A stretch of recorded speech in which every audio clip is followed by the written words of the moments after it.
හරි මේකේ පොඩ්ඩක් වෙනස් එකක්. ඊට වඩා පොඩ්ඩක් වෙනස් එකක් දැන් මේ ළඟ එක්සැම්පල් එකේ තියෙන්නේ. හරිද? හිතන්න මෙහෙම අවස්ථාවක් දැන්. මේ තියෙන්නේ පාදමක්. බේස් එකක්. හරිද? මේ බේස් එකක තියෙනවා මෙන්න මෙතන ට්විස්ටිං ජොයින්ට් එක. කියන්නේ ඒක වටා කරකෙන්න පුළුවන්. හරිද? හරි නිකන් මේක ඔක්කොම තියෙනවා නම් මේක වටා මෙන්න මෙහෙම කරකවන්න පුළුවන් නේ. අන්න ඒ විදිහට කරකවන්න පුළුවන්. හරිද? එතකොට ආයෙත් අදින්නකො මෙන්න පිටින් පේන විදිහට හරි. එතකොට මේක උඩ තියෙන්නේ මෙන්න මෙහෙම. හරිද? ඊට පස්සේ අන්න ඒක මෙන්න මෙතන මේක උඩ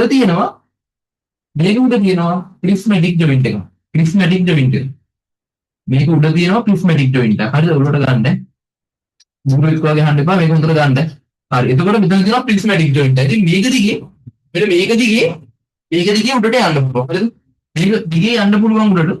මෙන්න මෙහෙම ෂාෆ්ට් එකක් තියෙනවා. ඒ කියන්නේ මේක ප්‍රිස්මැටික් ජොයින්ට් එක. හරිද? මෙන්න මේකද උඩට පල්ලෙට ගියේ. හරිද? ඒ කියන්නේ මෙන්න මේ කියන L1 කියන ඩිස්ටන්ස් එක නැත්නම් මම අර විදිහට D2 කියලා ගන්න D2 කියන දුර වේරි වෙන්න පුළුවන්. ඉස්සරහට පස්සට යන්න පුළුවන්. ඒක වැඩි වෙන්න පුළුවන් අඩු වෙන්න පුළුවන්. හැබැයි මේ දෙකම මෙතනින් තමයි සලකන්නේ. මූල ලක්ෂණ. ඊට පස්සේ මේකට ෆික්ස් වෙලා සම්බන්ධ වෙලා තියෙනවා මේ පැත්තට තව ප්‍රිස්මැටික් ජොයින්ට් එක. හරිද? තව ප්‍රිස්මැටික් ජොයින්ට් එක මේ පැත්තට ෆික්ස්. දැන් මේක මෙතනින් ගාගෙන බෑ. ඊට මෙතන තියෙනවා. එන්නේ මෙහෙම. අර පැත්තට මූව් වෙන්න පුළුවන් රොඩ් එකක්. මෙහෙම තියෙනවා. පැහැදිලිද? ඔන්න ඕම් ප්‍රිස්මැටික් ජොයින්ට් එකක් තියෙනවා. ඉතින් එතන තමයි එන්ඩ් ඉෆෙක්ට් එක තියෙන්නේ අපි. හරිද? එන්ඩ් ඉෆෙක්ට් එක. මෙන්න මෙතන තමයි P කියන පොයින්ට් එක තියෙන කියලා දානවා. හරි. දැන් ඔකට දාලා DH පැරාමීටර් ටේබල් එක ගන්න ඕන. හරි. එතකොට DH පැරාමීටර් ටේබල් එකේ කොලම් හතරයි අර ඉස්සර හැලී නමුත් එක පහයි. මතකයි නියම? හරි.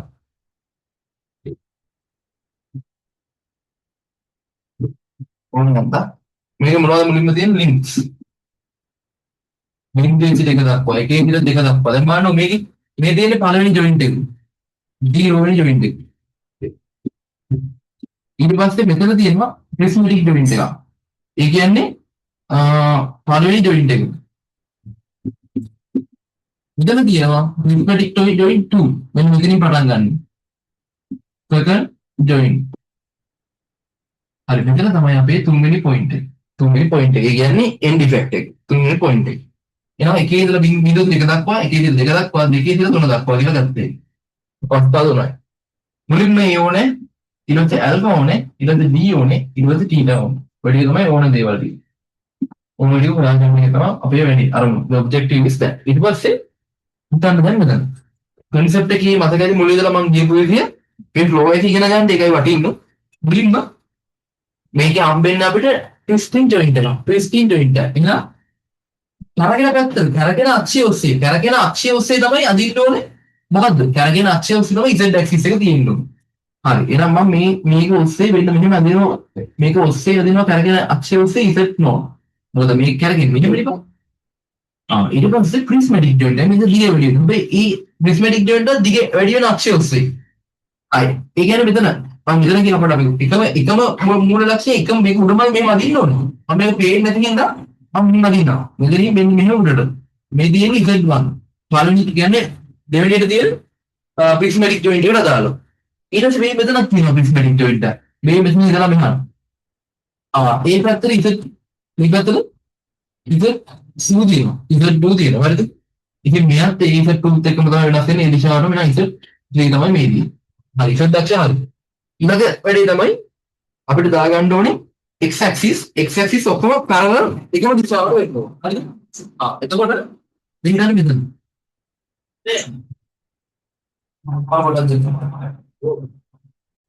හරි. එතකොට පේනවනේ දැන් මේකේ මම හොයන්නේ ඒව. ඊට කලින් z axis ටික ඕකේ. මම දැන් z axis ටික define කරලා තියෙන්නේ. already I have defined all z axis. හරිද? එතකොට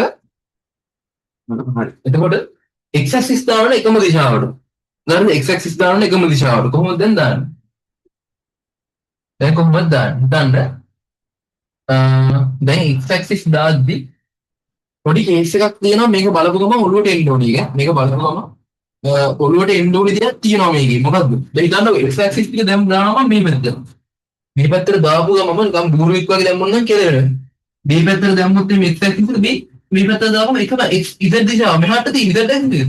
ඊළඟ B පැත්ත z ඍණ දිශාවනේ තියෙන්නේ. z ගේ ඍණ axis එක මෙහාට තියෙන්නේ. z ටු ඍණ. B පැත්තට x දාන්න බෑ. එහෙනම් ඒක කරන්න බෑ. ඒක පිටන්න. එහෙනම් එකම විදිහයි තියෙන්නේ. There are only one option we have. මොකක්ද option එක? පළවෙනි යොදන. හරිද? මෙන්න මෙහෙම නිල් පැනින්ම ලියනවා. ඔව් කලයෙන් ඉවතට එළියට එන විදිහ. x නෝට් එක දැම්ම ඒක මතම ඕනනම් මට x1 එක දැම්මේ. ඒක මතමයි තියෙන්නේ. එකම පොයින්ට් එකෙන් තියෙන ඩිස්ටන්ස් එකක් නැහැ. there is no any difference. that's what mean by. ඔය විදිහට එනවා. ඒකට කලින් ඉවතට අතර මේ මෙහෙම ඇඳලා මේක තියෙන හරි දෙලින් මෙන්න මෙහෙම. දෙකෙන් ලම්බක එළියට තියෙන්නේ. ඒක පොළොවට ගන්නේ ඒ මෙහෙම තියෙන්නේ. හරිද? හරි ඊට පස්සේ මෙන්න තියෙන මට දැන් ඒක ගැටලුවක් නැහැ. තනියෙන් එළියට. ඒ තියෙන x2 මේක අත්දින ඒ විදිහට. ඉතින් ගැටලුවක් නැහැ. නොමිනි බෙරිය x2 x3 හරි. ඊට පස්සේ දැන් අපි නම් කරන්න ඕනේ මේකේ ලෙවල් axis එක. ඊළඟට නම් කරන්න ඕනේ මේකේ y axis එක. කොහොමද දෙන්නේ? y axis එක දෙන්නේ මේකේ දැන් මේ පැත්තට x තියෙන්නේ. දැන් මේකේ y දානවා නම් කොහටද දාන්න වෙන්නේ? y දානවා නම් where we can place the axis of y.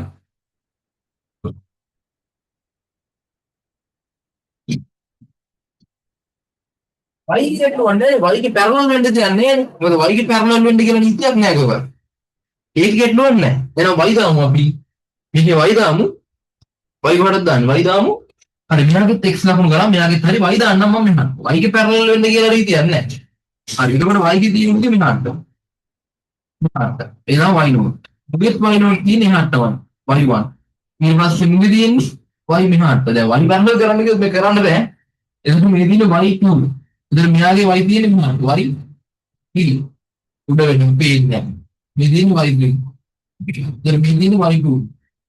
දැන් පේනවා. හරි පේනවා. එතකොට ඕම් විදිහට අක්ෂර ටික ලකුණු කරගත්තා. ඒ කියන්නේ බිංදුව එකට අදාළ බිංදුව සහ එකට අදාළ.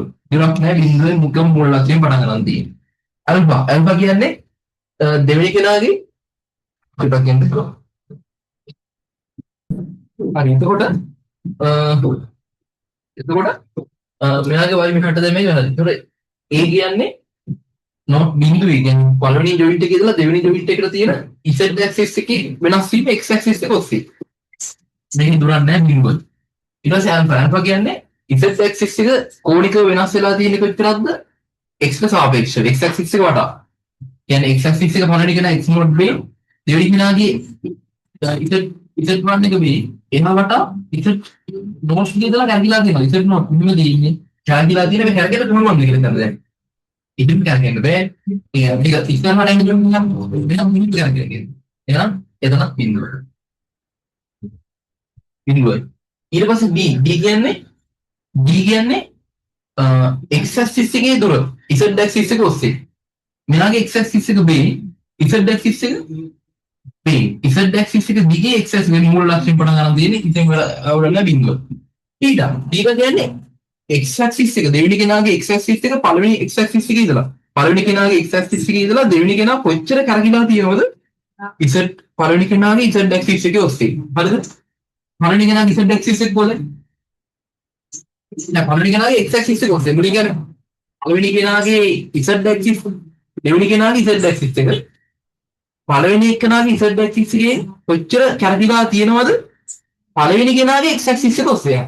පළවෙනි කෙනාගේ x axis එක මේක. හරි පළවෙනි කෙනාගේ z axis එක මේක. අනේ අපි බලනවා θ. දැන් මෙයා හොයලා ඉවරයි දැනට. θ කියන්නේ පළවෙනි කෙනාගේ x axis එක කොච්චර කරකිලා තියෙනවද දෙවෙනි කෙනාගේ x axis එක දක්වා පළවෙනි කෙනාගේ z axis එක ඔස්සේ. හරිද? පළවෙනි කෙනාගේ z axis එක b. පළවෙනි කෙනාගේ දෙවෙනි කෙනාගේ x axis එක b. පළවෙනි කෙනාගේ x axis එක b. දෙවෙනි කෙනාගේ x axis එක b. දැන් මෙහෙම බැලුවට පේන්නේ නැහැ කරකිලා කියලා. හැබැයි මේ ඩොමින්ට් එක ට්විස්ටිං ඩොමින්ට් එක. මේ මෙහෙම කරගෙන ගෙන්නේ. මෙන්න මෙහෙම කරගෙනවා. ඔන්න ඔය කියන්නේ. එහෙම කරගෙනවා නම් මේ x මෙතන x පළවෙනි කෙනාගේ x නෝට් එක තිබ්බා වුණාට දෙවෙනි කෙනාගේ x නෝට් එක කරකවන්න පුළුවන්. කරකවන්න ට්විස්ටිං ඩොමින්ට් එක කරකට යවන්න පුළුවන්. ඒක හරියට කියන්න බෑ වෙනස් වෙන කෙනෙක් නම් θ1 කියලා දාන්න බෑ. θ1 කියලා ගත්තා. හරිද? තේරෙන්නේ ලයිට් අවුල් ලයිටින් අවුල් වෙලා තියෙනද? ඇතුලේ ගන්න පුළුවන් ලයිට් නෑ නේද?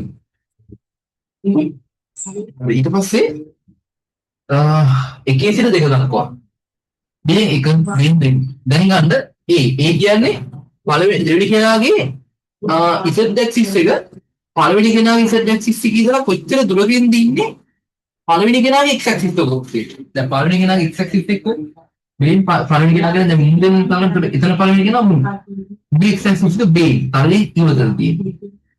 පළවෙනි කෙනාගේ z axis එක b. z1. දෙවෙනි කෙනාගේ z1 b z2 b. එහෙනම් මෙතන ඉඳලා x1 axis එක ඔස්සේ ඒ කැලිම ඒක උඩින් තියෙන්නේ. මට මූව වෙලා නැහැ කොහොමද? ඒක බිඳුවයි. බිඳුව එක ෆිසිකල්ම හිතන්න ඕනේ බිඳුව. ඇල්ෆා කියන්නේ මොකද්ද? දෙවෙනි කෙනාගේ z axis එක පළවෙනි කෙනාගේ z axis එක ඉඳලා කොච්චර කැරකිලා තියෙනවද? කවුරුවට හරි. පළවෙනි කෙනාගේ x axis එකට. හරි පළවෙනි කෙනාගේ x axis එක මේ පැත්තට උඩ තියෙන්නේ ඉතින් පළවෙනි කෙනාගේ z axis එක උඩ තියෙන්නේ. මෙයා වටා ගමනනවා. මේ දෙවෙනි කෙනාගේ z axis එක. කැරකිලා. මෙහෙම තිබ්බේ මේ කැරකිලා. අංශක 90කින් කැරකිලා. දාන්න දරියද? මේ පැත්තට මොකට ගිහිල්ලෙමු? එළුවා. මේ පැත්තට තමයි දාන්න එන්න මේ පැත්තට ගිහිල්ලා තියෙන්නේ. රිනම්මු. හරිද? හරි. ඔක සර්ට වැරදිලා තිබ්බ වෙන්න සර්ගේ නෝට් එකේ. එතන රින වෙන්න ඕන. ඊට පස්සේ B කියන්නේ මොකද්ද? x axis එක පළවෙනි කෙනාගේ x axis එකේ ඉඳලා දෙවෙනි කෙනාගේ x axis එක කොච්චර දුරකින්ද තියෙන්නේ? කවුරු ඔස්සේද? පළවෙනි කෙනාගේ z axis එක ඔස්සේ. එහෙනම් පළවෙනි කෙනාගේ z axis එක b. මේ ඔබ දිගට තියෙන්නේ. හරි පළවෙනි කෙනාගේ z axis එක දිගේ. යාගේ x axis එක b. ඊගේ x axis එක b. ඉතින් මෙතන ඉඳලා මෙතන දුරකින් තියෙන්නේ d2 කියන දුරකින් තියෙන්නේ. d2 කියන දුරකින් තියෙන්නේ. හරි? θ. θ කියන්නේ මොකද්ද? θ කියන්නේ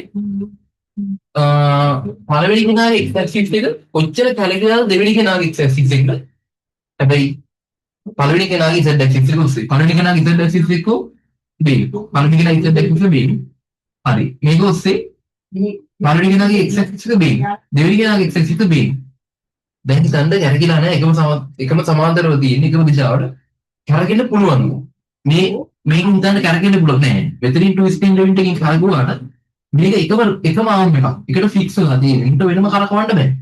ඒ කියන්නේ මේ x axis එක මේ පැත්තටමයි මේක පිටරත් මේ පැත්තටමයි කැරකෙන්නේ.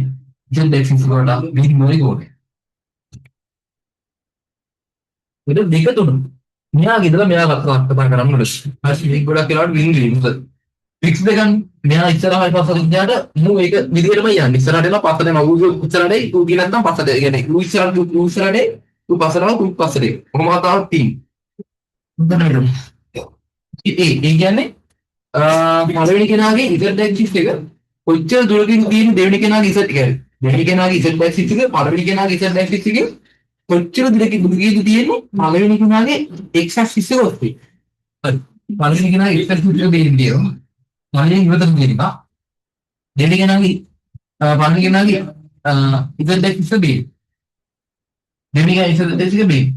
ඉතින් මේ එකම රේඛීයව එකම සමාන්තර එකම රේඛාවක තියෙන්නේ x axis එකේ b තියෙන්නේ. ඒ දෙකේ කිසිම වෙනසක් නැහැ. මේක එකපාරක් කොච්චර පැහැදිලිව කරත් තේරෙන්නේ නැහැ. වෙන හිතන්න පොඩ්ඩක් ටික වෙනවා කරගෙන තේරෙන්නේ කියන එක. දැන් මම තේරෙන්නේ නැති වල. ඒක තමයි කියන්නේ. පළවෙනි කෙනාගේ දෙවෙනි කෙනාගේ z axis එක පළවෙනි කෙනාගේ z axis එකේ කොච්චර කරකිලාද? හැබැයි කවුරුවට ආද? පළවෙනි කෙනාගේ x axis එක වුණා. මේ පළවෙනි කෙනාගේ x axis එක x2. මේ පළවෙනි කෙනාගේ z axis එක. මේ දෙවෙනි කෙනාගේ z axis එක. කරකිලාද? නෑ එකම දිශාවට එකම පාරක තියෙන්නේ. දැන් හිතන්න කරගෙන පුළුවන්ද කියලා. බලන්න මෙයාගේ x axis එක වඩා කරකවනවා නම් මෙයා අනිවාර්යයෙන් මෙහෙම කරගෙන ඉන්න බෑ. එහෙම කරකවන්න බෑ. මොකද මේ එකම ෆික්ස් ආර්ම් එකක් තියෙන බිංගුව.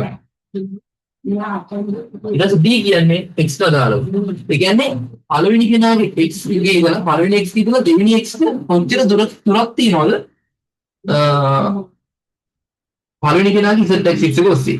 පළවෙනි කෙනාගේ z axis එක මෙයා මෙයා පළවෙනි කෙනාගේ x axis එක ඔබේ දෙවෙනි කෙනාගේ x axis එක මේ මෙයා දිගේ කොච්චර දුරකින්ද මෙන්න මේ දුරකින් ඉන්නවා ඒ දුර අපිට කියන්නත් බෑ ඒක වෙනස් වෙන දුරක් ප්‍රිස්මැටික් ජොයින්ට් එක ටික වැඩි වෙනවා අඩු වෙනවා මම ගන්න ඒ දුර උඩින් දව පේන්නේ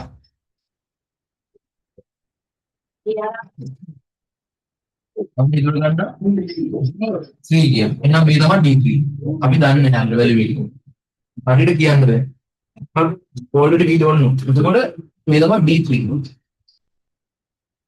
theta theta කියන්නේ පළවෙනි කෙනා දෙවෙනි කෙනාගේ x axis එක පළවෙනි කෙනාගේ x axis එකෙන් කොච්චර කැරකිලා දෙනවද පළවෙනි කෙනාගේ z axis එක වань හරි පළවෙනි කෙනාගේ z axis එක මෙයා ඊට පස්සේ දෙවෙනි කෙනාගේ z axis පළවෙනි කෙනාගේ z axis එක මේක පළවෙනි කෙනාගේ x axis එක මේක දෙවෙනි කෙනාගේ x axis එක මේක ඉතින් මේක කැරකිලා නෑ තාම කැරකෙන්න පුළුවන්ද කියලා තාම මේක prismatic joint එක rotary joint එක නෑ කැරකෙනකොට කොට බිඳුව the angle should be 0 හරි ඔබට මේ දෙන්නේ DH parameter table එක මේක තමයි පැහැදිලිදී කියලා හරි ඉන්නේ කියලා එකනවා